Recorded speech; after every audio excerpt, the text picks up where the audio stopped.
Liam hurried onto the platform. It was 11:57 p.m. His breath formed clouds in the cold night air.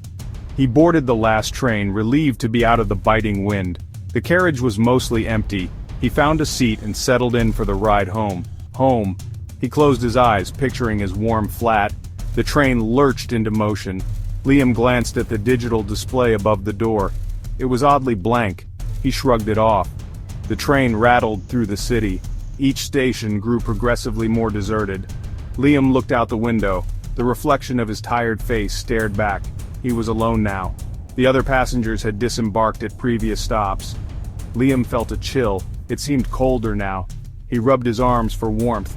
The train lights flickered. Liam's heart thumped a little faster. The lights flickered again. The train rattled violently. Liam gripped his seat tightly. The carriage plunged into darkness for a split second. Then, just as suddenly, the lights returned. Liam exhaled. He hadn't realized he'd been holding his breath. He looked around the carriage. He was no longer alone. A woman sat a few rows ahead. She wore a long black dress. Her face was obscured by a dark veil. Liam could only make out the faintest outline of her features. Her presence was unsettling. Liam tried to focus on something else. He looked out the window. The cityscape was unfamiliar. Buildings were twisted and dark. Streets were empty and filled with mist. The train lurched again. The digital display above the door sparked back to life. It showed a jumbled mess of symbols. Liam couldn't decipher their meaning. Panic began to set in. He was lost. Liam tore his gaze from the nonsensical display. He looked back at the woman. She was closer now. She hadn't moved. At least Liam hadn't seen her move. It was as if she had simply shifted closer while he wasn't looking. He could feel her eyes on him, even through her veil.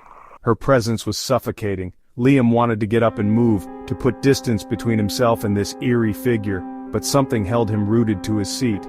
He noticed something else strange. The train wasn't slowing down. It was still hurtling forward at an impossible speed. Yet there was no sound. No roar of the tracks, no wind whistling past, just an eerie silence that amplified the pounding in Liam's chest. The train shuddered. It felt like time itself was skipping, like a scratched record repeating the same beat.